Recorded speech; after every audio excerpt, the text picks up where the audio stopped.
Intensity intervals 101. This is so important. I use intervals to either improve somebody's speed, improve their pace, make them faster, or in rehabilitation. If we have to shut somebody down or recover from an overuse or an overload injury, intervals are a great way to rehab. So intervals means we're differentiating between different intensities.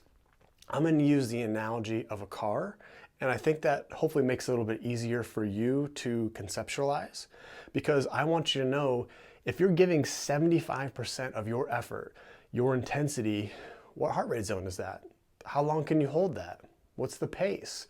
So by knowing your intensity zones and doing interval training, you can not only recover without stopping and walking, but you can improve your ability to operate at higher intensities for longer periods of time and reduce that fatigue. So the car analogy, your body is like a car.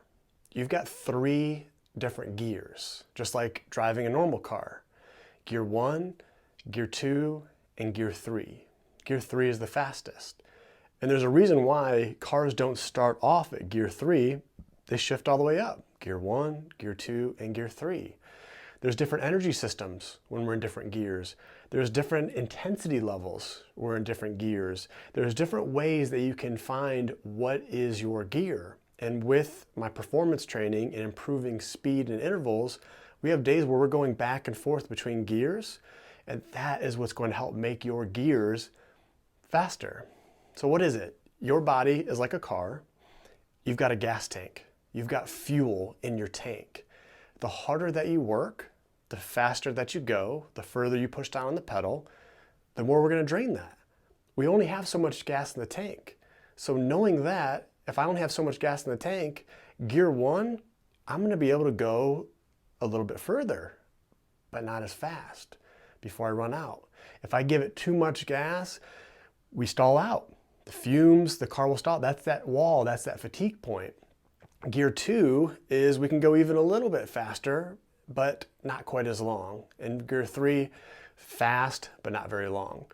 I like to think about driving in neighborhood for Gear 1. Gear 2 is like driving in the city, and Gear 3 is like driving on the highway. With time, what can happen though is your gas tank can get bigger. Your car can become more fuel efficient, where you can go a little bit longer before it starts to fatigue or before it starts to stall out. This gas tank, it's like a hybrid. When we slow down, when we stop, the gas tank actually starts filling back up. So that's the thing about the car, is it's more like a hybrid where when you slow down, when you stop, the gas tank actually goes a little bit higher. So let's talk more about the 3 gears. There's different ways to differentiate which gear are you in. The most simple I'm going to go over first is the talk test. In Gear 1, the intensity, how hard I'm going, I can hold a conversation. I make conversational pace. Gear 2, I can get a couple words out between breaths, but I also can't hold a full conversation. And I can't just get one word out, like with Gear 3. Gear 3 is you can only get 1 word out between breaths. That's a way to differentiate how hard am I working. But this is important. If I am recovering, your Gear 1 is so powerful. It is what's going to make you so much faster. Your ability to have a recovery, we call it active recovery, not rest, active recovery while you're still moving is so powerful. You're able to recover at faster speeds than you were before. But here's the thing, it doesn't happen right away. You don't pull back from a Gear 2 and immediately you can hold a conversation. It takes time. It depends on how long, 1 minute, 2 minutes, were you in Gear 2, and how long are you in Gear 1. How the workouts go is we fluctuate between these different intensities in these different gears, and that's how we get so much faster. So what you'll see with this graph is the little clock that represents 30 seconds. In Gear 3, I can only hold it for 30 seconds. In Gear 2, I can hold it for about a minute. And Gear 1, 90 seconds. And that just gives you an idea. And then we can see with heart rate graphs, that can tell us we're going to correlate how hard you're working with your heart rate. That's the way to do it. The harder I work, the higher my heart rate goes. It's trying to perfuse more oxygen, more blood to the muscles. So we're gonna make that direct correlation. And so what we'll see is this heart rate response when we're the different gears is gear 1, it's gonna be a little bit longer, but not as high. Gear 2, not quite as long, a little bit higher. And gear 3, very fast, very high, and then short spurts. So that gives you an idea when we're reflecting, when we're learning from our workouts, what zones are we in? Are we working too hard? Are we not working hard enough? And to have that idea of how to differentiate between the gears. Another way to think about it is percentage of perceived exertion, or rate of perceived exertion, RPE, where 10 is as hard as you can go.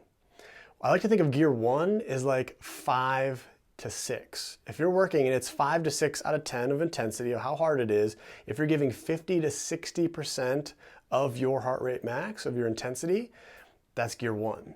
Gear 2 intensity is about 70 to 90%, versus gear 3 is 90 to 100% of your effort. You're almost at that 10 out of 10 feeling of how hard you're working, and that's how in your mind you can kind of differentiate how hard am I working. And if you're mastering the mechanics, you'll see the only thing that should change when you go faster is you're ramping up the intensity. You're gonna hit the ground harder to create more speed, and your stride is gonna increase behind you. We're not suddenly gonna start bounding and going up and down. That's what separates this program out from others, is the mechanics. We're still gliding and not bounding. And you'll see when your mechanics are more fluid, you'll be able to differentiate and go between gears. You'll be able to recover without stopping and be faster. To give you an example, initially my gear 1 was about an 8-minute pace. It took me 7.5 miles per hour, or 8 minutes. I could go at, let's say, 9.5 miles per hour for 90 seconds. Then I could pull back. I could pull my intensity back to around 60% and go to that shift to that gear 1. And we would see is with time, 30, 45 a minute, it would start to recover. It would start to come back down.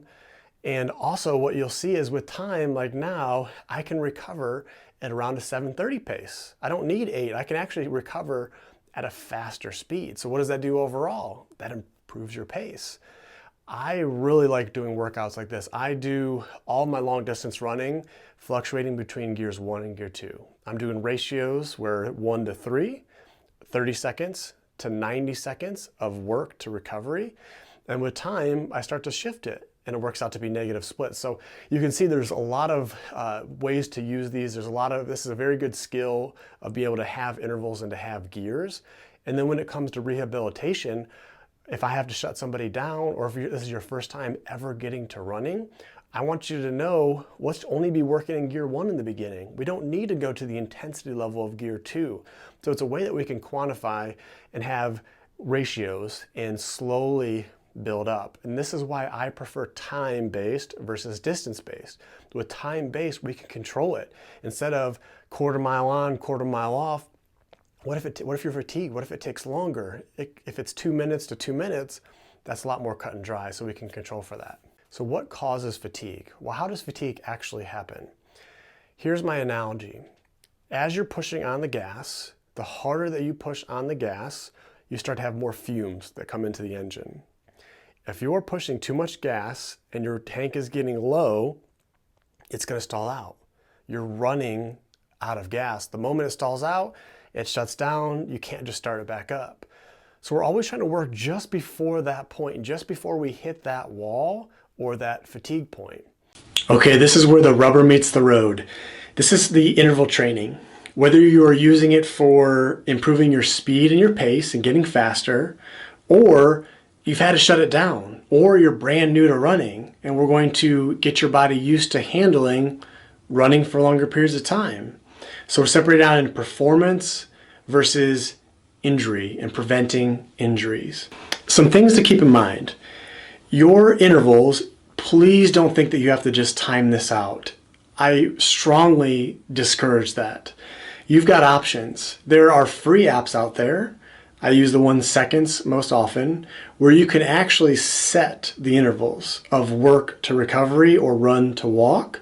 Or if you don't want to use your phone, Gym Buddy is a great tool to set these intervals and how many rounds and clip it on you, and it will beep and tell you, hey, are we running or are we walking? Or are we working or are we recovering? Some things to keep in mind.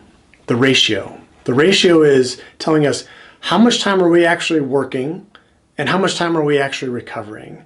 If I have 3 times as much recovery, that's going to tell me how hard I'm going to work in the work. If I've got 3 times as much work and only a third of recovery, I'm not going to work as hard. I'm not going to have as much intensity. So we can start to learn, what are the ratios? Is this at an advantage or disadvantage for recovery? And that can tell you how to gauge how hard should you work.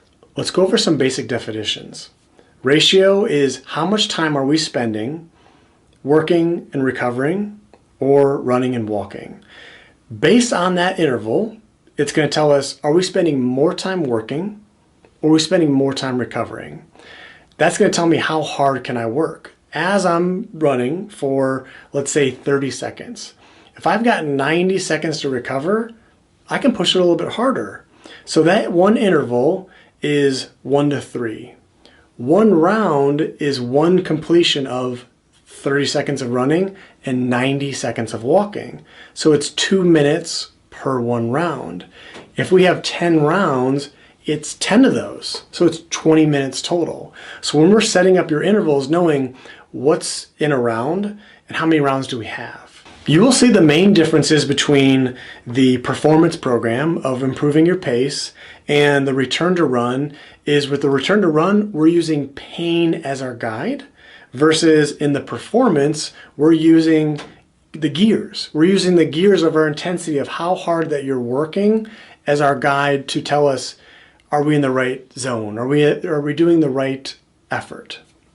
What you'll notice with each week is we're going to fluctuate. We go from a advantage point, having more recovery than work, to eventually a disadvantage, having less work recovery to work.